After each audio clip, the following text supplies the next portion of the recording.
MDH মশালা। দারুণ বিশুদ্ধ প্রাকৃতিক হলুদ, লঙ্কা, ধনে। না, লঙ্কা, ধনে, হলুদ, MDH। আসল মশলা সাকসেস MDH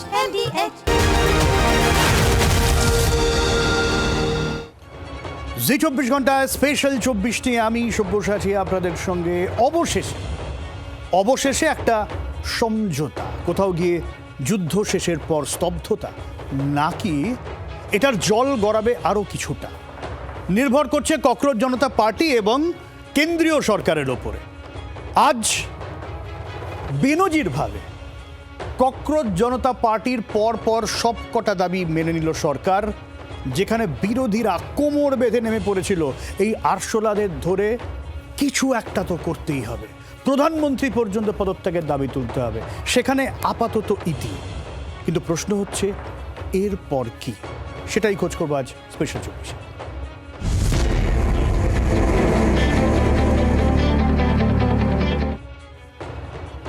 শিক্ষামন্ত্রীর পদ থেকে ধর্মেন্দ্র প্রধান পদত্যাগ করলেন, মূলত এই দাবি নিয়ে আন্দোলন শুরু হয়েছিল। আজ ধর্মেন্দ্র প্রধানের তরফ থেকে আনুষ্ঠানিকভাবে ইস্তফাপত্র সোশ্যাল মিডিয়ায় প্রকাশ করে দাবি করা হয় যে ছাত্রছাত্রীদের ভবিষ্যতের কথা ভেবে তিনি এই সিদ্ধান্ত নিচ্ছেন এবং তিনি শিক্ষামন্ত্রীর পদ থেকে পদত্যাগ করছেন।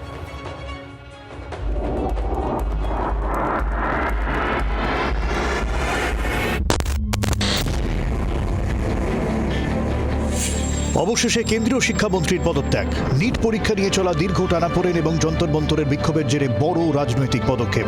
পদত্যাগপত্রে ধর্মেন্দ্র প্রধান বলেছেন, ছাত্র সমাজ যাতে কোনো আইনি মারপ্যাচে বা বিভ্রান্তিতে না পড়ে এবং দেশের যুবশক্তি যেন নিজেদের কেরিয়ারে মন দিতে পারে, তার জন্যই এই সিদ্ধান্ত। রাজনৈতিক মহলের মতে সংকট কাটিয়ে শিক্ষা ব্যবস্থায় স্বাভাবিক পরিবেশ ফিরিয়ে আনতেই এই কৌশল নিয়েছে সরকার। এই পুরো আন্দোলনের অগ্রভাগে ছিল ককরোচ জনতা পার্টি বা সিজেপি। অভিজিৎ দীপকের নেতৃত্বে যন্তর মন্তরে টানা বিক্ষোভ চলে। জেপি নাড্ডা ও জিতেন্দ্র তিওয়ারির সঙ্গে দফায় দফায় বৈঠক হয়। আন্দোলনকারীদের মূল দাবি ছিল স্বচ্ছতা ও প্রশাসনিক দায়বদ্ধতা। তিনটে দাবির মধ্যে প্রথম দাবি ছিল শিক্ষামন্ত্রীর পদত্যাগ। সবকটা দাবি মেনে নিয়েছে সরকার। সেলিব্রেশন মুড যন্তর মন্তরে।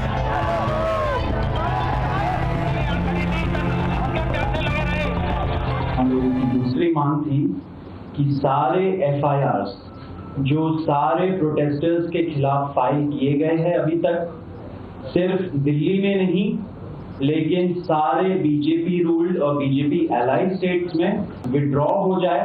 सरकार ने वो मांग को भी मान लिया है। साथ साथ इन्होंने ये भी हम लोगों ने एग्री किया है कि फ्यूचर में कोई भी एक्शन नहीं लिया जाएगा किसी भी प्रोटेस्टर के खिलाफ एंड सीजेपी की जो टीम है, जो ऑर्गेनाइजर्स है, उनके खिलाफ। গণতন্ত্রের জয় পোস্ট করেছেন সোনাম ওয়াংচুক। শুভেচ্ছা জানিয়েছেন আরশোলা আর দেশের মানুষকে।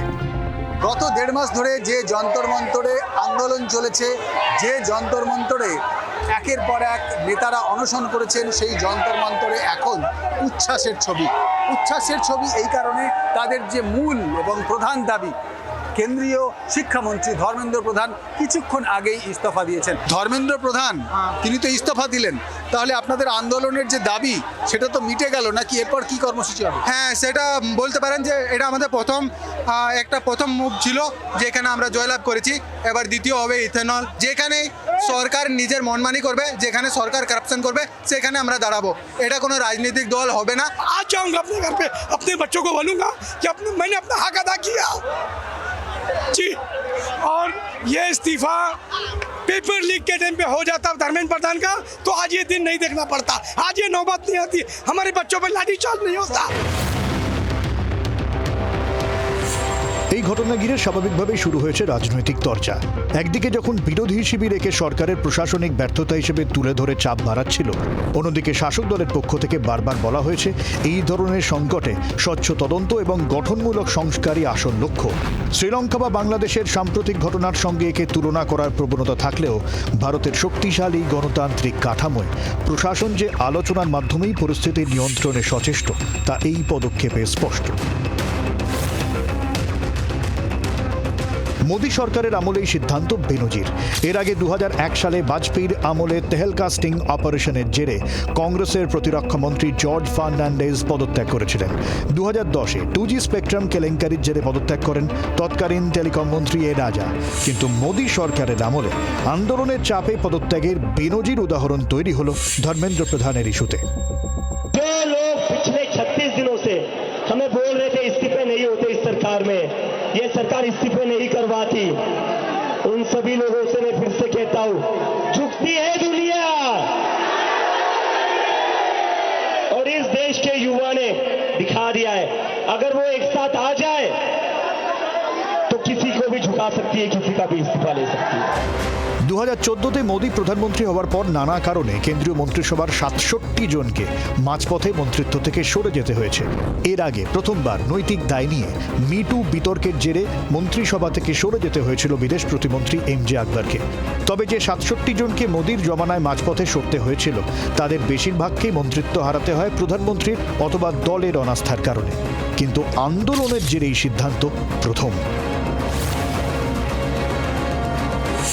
শিক্ষামন্ত্রীর ইস্তফায় সাময়িক চাপ কমলেও সরকারের সামনে আসল চ্যালেঞ্জ এবার শিক্ষা ব্যবস্থার আমূল সংস্কার। নিট এবং অন্যান্য প্রতিযোগিতামূলক পরীক্ষার স্বচ্ছতা ফেরাতে NTA-র পুনর্গঠন এবং কড়া আইন কার্যকর করাই এখন সবচেয়ে বড় টাস্ক। রাজপথের দাবি মেটানোর পর প্রশাসনিক স্তরে এই সংকট কতটা সফলভাবে সামাল দেয় কেন্দ্র সেটাই দেখার। প্রশ্ন এটাও, এর পরে কি থেমে যাবে ককরোচদের আন্দোলন, নাকি পিকচার আভি বাকি হ্যায়? ব্যুরো রিপোর্ট, জি 24 ঘন্টা। এর পরে কোনো সিনেমা আছে কিনা খোঁজ করার চেষ্টা করব। আমাদের সঙ্গে অধ্যাপক বিশ্বজিৎ দাস রয়েছেন, তবে তার আগে একটু যন্তর মন্তরে ঢু মারি। রাজীব রয়েছেন আমাদের সঙ্গে। রাজীব,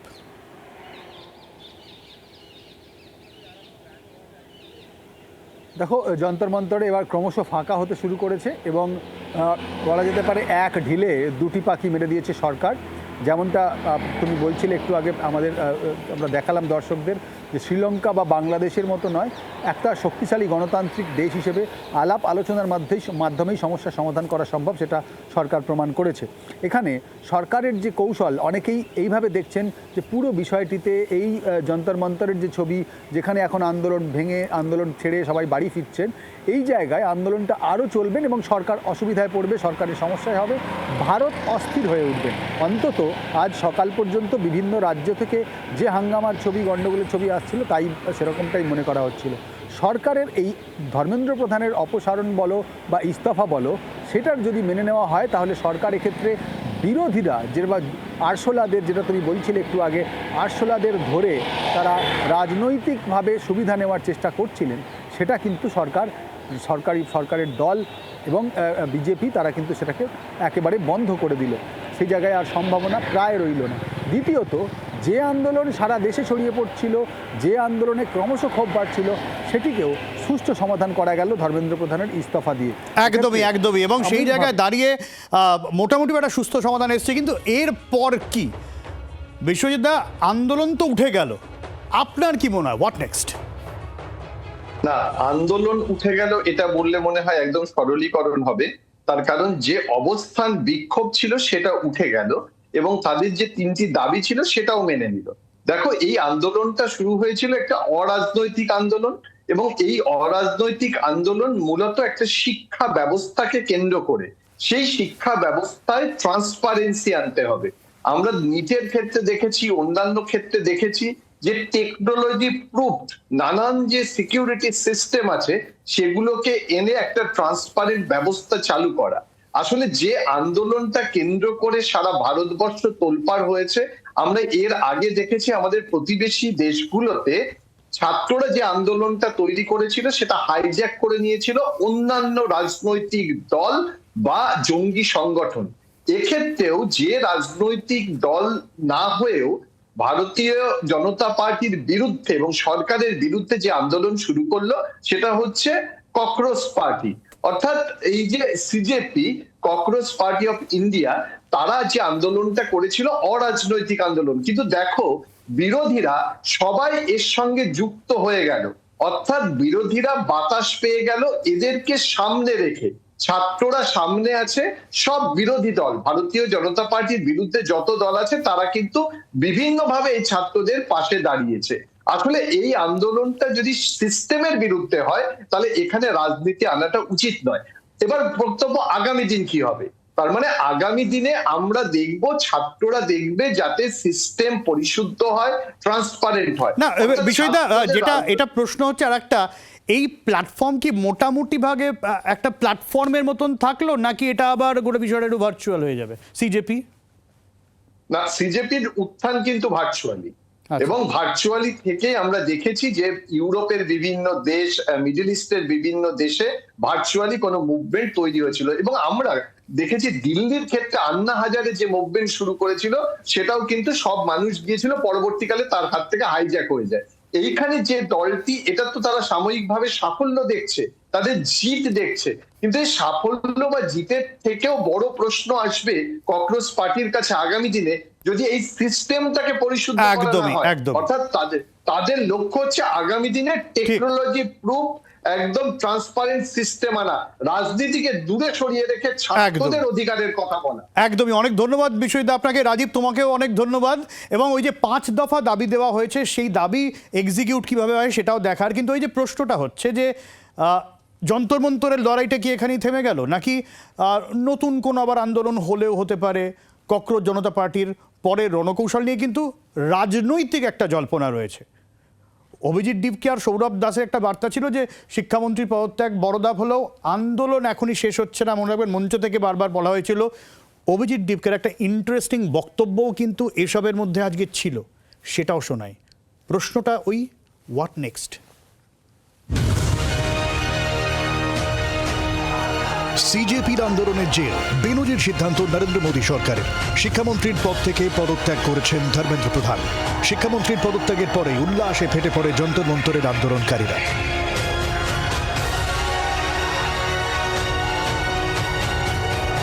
কিন্তু সংগঠনের স্পষ্ট ঘোষণা থাকে, পুরো দাবি না মেটা পর্যন্ত রাস্তা ছাড়বে না সিজেপি। অভিজিৎ ডিপকে জানিয়ে দিয়েছেন, এই আন্দোলন শুধু একজন মন্ত্রীর চেয়ার ছাড়ানো নয়, বরং গোটা সিস্টেমের মৌলিক সংস্কারের লড়াই। আন্দোলনের প্রথম লক্ষ্য পূরণ হলেও বাকি দাবিগুলোর ক্ষেত্রে সরকারের পরবর্তী পদক্ষেপের ওপর কড়া নজর রাখছে তারা। এদিনও সিজেপির সঙ্গে বৈঠকে বসেন জিতেন্দ্র সিং এবং জেপি নাড্ডা। সিজেপির ঝুলিতে এখনো রয়েছে একাধিক অমীমাংসিত দাবি। 20 জুলাইয়ের সংসদ অভিযানে পুলিশের লাঠিচার্জ ও দমনপীড়নের বিরুদ্ধে প্রকাশ্যে ক্ষমা, পুলিশে হেনস্থার শিকার হওয়া আন্দোলনকারীদের ওপর থেকে সমস্ত এফআইআর প্রত্যাহার করা। কিন্তু অভিজিৎ ডিপকের কথায় এদিন অন্যরকম ইঙ্গিত ছিল।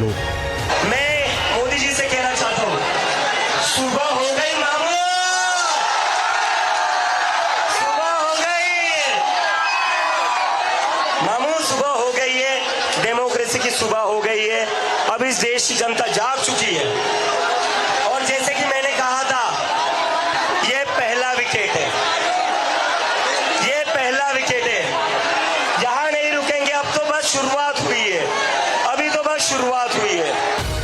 তার মানে কি আরও পদত্যাগের দাবি? ককরোচ পার্টির আসল লক্ষ্য তবে কি? এর আগেও একাধিকবার একাধিক ইস্যুতে পিছু হটতে হয়েছে মোদী সরকারকে। 2014 সালে জমি অধিগ্রহণ বিল সংশোধন বা লেবার কোড সংস্কার এগিয়েও থমকাতে হয়েছে। 2021-এ কৃষি আইন প্রত্যাহার করতে হয়েছে কৃষক আন্দোলনের চাপে।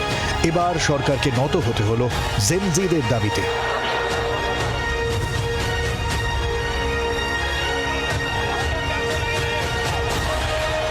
ধর্মেন্দ্র প্রধানের ইস্তফার পর ককরোচ জনতা পার্টি কি এদেশে একটা পাকাপাকি প্ল্যাটফর্ম পেয়ে গেল? এবার রাজনৈতিক মহলে এই নিয়ে জোর জল্পনা। চলতি বাদল অধিবেশন সরকার একাধিক গুরুত্বপূর্ণ বিল আনার পরিকল্পনা করছে, এরকম জল্পনা ছিল। আরশোলাদের বারবারন্তে সেই পরিকল্পনা কি ধাক্কা খেল, নাকি আন্দোলনটা শিক্ষাক্ষেত্রে আটকে রেখে সরকার পুরনো প্ল্যানিংয়েই থাকবে? আরশোলাদের জেনজি প্রোটেস্ট নিঃসন্দেহে সরকারের জন্য অস্বস্তিকর, কিন্তু এই আন্দোলন কি বিরোধীদের ভূমিকা নিয়ে প্রশ্ন তুলে দিল না? যে কাজটা জেনজি করে দেখিয়ে দিল, সেই কাজটা দেশের এত বিরোধী দল মিলে করতে ব্যর্থ হলো কেন? আরশোলারা এবার কোন পথে জল মাপছে রাজনৈতিক মহল?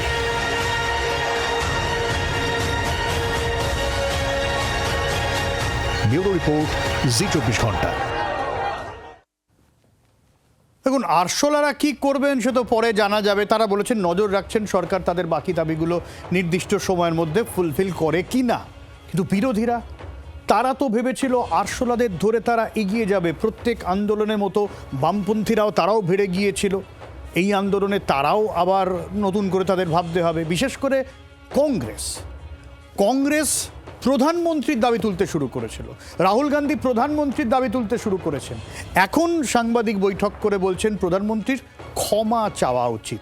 আচ্ছা, বিরোধীরা এই গত সপ্তাহে বলছিল যে এই নিট নিয়ে সরকার যখন বলছিল আলোচনা চাই, বিরোধীরা বলছিলেন কি না ধর্মেন্দ্র প্রধানের পদত্যাগ চাই। উনি পদত্যাগ করেছেন। তাহলে কি আলোচনা করবেন বিরোধীরা? এইবার কি একটা এডুকেশন রিফর্ম নিয়ে ঠিকঠাক মতবাদ বিকল্প বিরোধীরা দিতে পারবেন? বিরোধীরা আপাতত এসব দিকে না গিয়ে বলছেন যা হয়েছে গণতন্ত্রের জয়।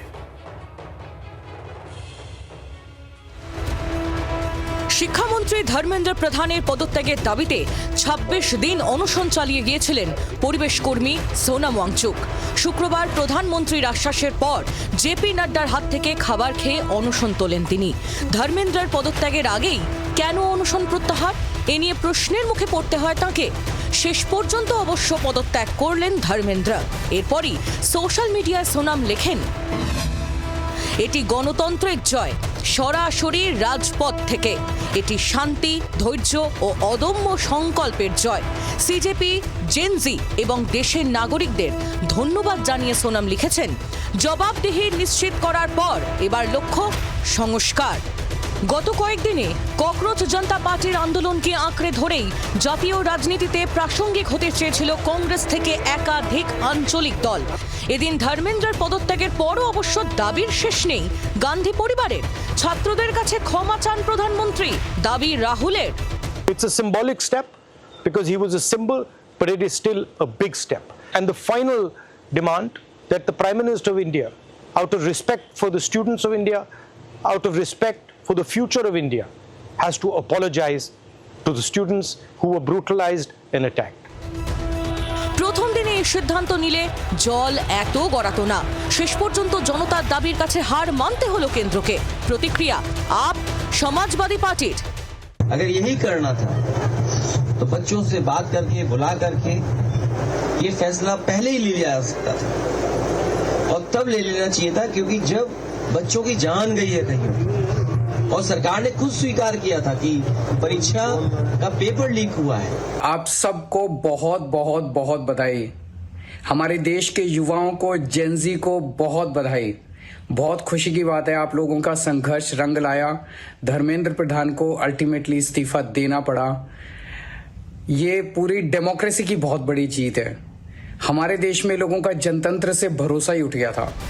এর মধ্যে আরো বড় দাবি করে বসেছেন কুণাল ঘোষ। তার দাবি, সোমবার মমতা দিল্লি যাচ্ছেন শুনেই তড়িঘড়ি ধর্মেন্দ্রের পদত্যাগের সিদ্ধান্ত। कल तक नो रेजिग्नेशन, और जब इंफॉर्मेशन आया दीदी आ रही है पहले रिजाइन करो। এই পরিস্থিতিতে ধর্মেন্দ্র প্রধানের পাশে দাঁড়িয়েছেন মন্ত্রিসভার সদস্য থেকে বিজেপির শীর্ষ নেতারা। নীতিন নবীনের বক্তব্য, বৃহত্তর স্বার্থকে অগ্রাধিকার দিয়ে ধর্মেন্দ্র প্রধানের সরে দাঁড়ানোর সিদ্ধান্ত সততা ও নিঃস্বার্থ সেবার সর্বোচ্চ আদর্শকেই প্রতিফলিত করে। পদত্যাগের সিদ্ধান্তের পরে ধর্মেন্দ্র প্রধানের বাড়ি যান কেন্দ্রীয় স্বরাষ্ট্রমন্ত্রী অমিত শাহ। দুজনের মধ্যে দীর্ঘক্ষণ কথা হয়। এর মধ্যে দুই কেন্দ্রীয় মন্ত্রীর সঙ্গে বৈঠক করে আন্দোলন প্রত্যাহার করে নেয় ককরোচ জনতা পার্টি। এই অবস্থায় মন্ত্রক বদল করে ধর্মেন্দ্রকে মন্ত্রিসভায় রাখা হয় নাকি অন্য কোনো গুরুদায়িত্ব দেওয়া হয়, সেটাই দেখার। ব্যুরো রিপোর্ট, জি24 ঘন্টা। আর কিছুক্ষণ আগে রাহুল গান্ধী কি বলছেন, ওই যেটা বললাম যে প্রধানমন্ত্রীর ক্ষমা চাওয়া উচিত। শুনুন। जो स्टूडेंट्स का प्रोग्राम है वो चलेगा, क्योंकि हमारी इश्यूज लॉन्ग स्टैंडिंग इश्यूज हैं और हमारा तो नहीं रुकेगा। हम इश्यूज रेज कर रहे हैं और उसको हम करते जाएंगे। अंत में सारे के सारे स्टूडेंट्स को दिल से धन्यवाद करना चाहता हूं और मेरे साइड से जो भी उनको सपोर्ट चाहिए, जहां भी सपोर्ट चाहिए, मैं तैयार हूं।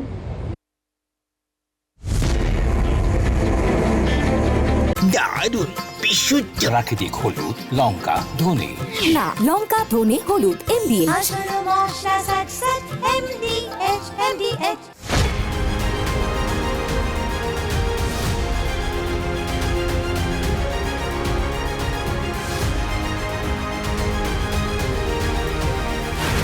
brought to you by MDH Masala।